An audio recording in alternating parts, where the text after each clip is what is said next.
आज का पहला प्रश्न ले लेते हैं। जब हम ध्यान की अवस्था में बैठते हैं और ध्यान का प्रयास करते हैं, तो ध्यान कंप्लीट होने के बाद हमें किन किन चीज़ों की सावधानियां बरतनी चाहिए? क्या हम किसी को भी तुरंत छू सकते हैं? मैंने सुना है कि ध्यान करने के बाद तुरंत किसी वस्तु को छूना नहीं चाहिए। चलिए इसे ऐसे समझते हैं। जब कोई साधक ध्यान करता है, तो वह धीरे धीरे कुछ प्रयास के बाद ध्यान की गहरी अवस्था पा लेता है और उस गहरी अवस्था में वह इस फिजिकल वर्ल्ड से डिस्कनेक्ट हो जाता है, अपने शरीर से डिस्कनेक्ट हो जाता है, बेशक कुछ देर के लिए ही सही। तो ऐसे में उसे कुछ दूसरे आयाम की शक्ति मिलती है। उसका शरीर कॉस्मिक एनर्जी से चार्ज हो जाता है। इसीलिए साधक को बताया जाता है कि वह किसी मोटे स्थान पर या किसी लकड़ी के स्थान पर कोई बिस्तर सा बिछाकर उस पर बैठ के ध्यान करे। इससे उसके शरीर में जो ऊर्जा पैदा हुई है, जो एनर्जी का प्रवेश हुआ है, वह बाहर की ओर नहीं बहती।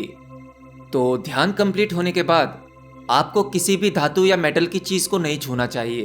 तुरंत अपने पांव धरती पर नहीं रखने चाहिए।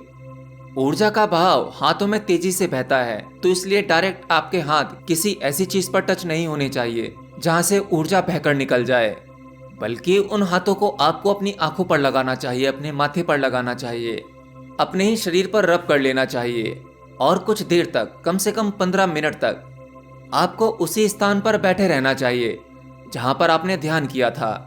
और साधक ध्यान करते ही किसी व्यक्ति को छू लेता है, तो इससे उसका ध्यान व्यर्थ जा सकता है, क्योंकि ध्यान की ऊर्जा जो आपने गहरे ध्यान में कमाई थी, वह किसी को छूते ही उसमें ट्रांसफर हो जाती है। या ऐसा भी हो सकता है उसके भीतर कोई नेगेटिव एनर्जी हो, वह आपके अंदर ट्रांसफर हो जाए, क्योंकि ध्यान में आपका शरीर बहुत ही सेंसिटिव हो जाता है।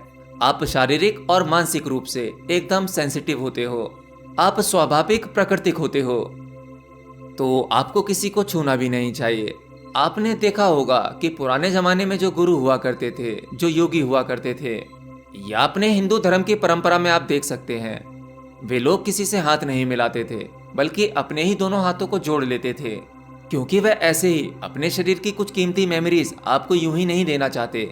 वह व्यर्थ हो जाती है और हो सकता है आपके अंदर की कुछ बेकार की चीजें वहां ट्रांसफर हो जाएं। तो इसलिए वह इन चीजों का ध्यान रखते थे। और किसी को नमस्कार करने की या मिलने की परंपरा में वह एक दूसरे से हाथ ना मिलाकर अपने ही हाथ स्वयं से जोड़ लेते थे। उस समय के गुरु जरूरत पड़ने पर ही किसी खास व्यक्ति को छूते थे। जैसे कोई गुरु अपने शिष्य के सर पर हाथ रखकर उसे आशीर्वाद देता था, और उस समय आशीर्वाद के मायने भी होते थे, वह काम करता था। आज भी अगर आप पूरी तरह से अपने भीतर से अवचेतन मन से किसी के सिर पर हाथ रखकर उसके बारे में कुछ कह दें, तो वह पूरा हो जाएगा। इसी प्रकार से एक परंपरा चलती थी गुरु शिष्य के बीच में, शक्तिपात देना। शक्तिपात का मतलब होता है शक्ति का गिरना, आपके भीतर शक्ति का गिरना। कोई गुरु अपनी आध्यात्मिक शक्ति को आपके भीतर ट्रांसफर कर सकता था। इस प्रकार से पहले कुंडलिनी शक्ति को भी एक्टिवेट किया जा सकता था, परंतु आज ये संभव नहीं है। आज आप इन सब के चक्कर में मत पड़ जाना। इस प्रकार का गुरु आपको आसानी से नहीं मिलेगा। तो ध्यान के तुरंत बाद जैसे ही आप ध्यान करके उठते हैं, उस समय आपको कोई दीवार, कोई वस्तु छूने की आवश्यकता नहीं है, ना ही किसी व्यक्ति को।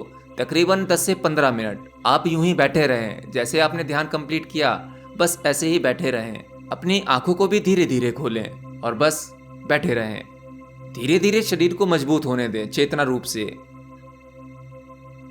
अगला प्रश्न लेते हैं।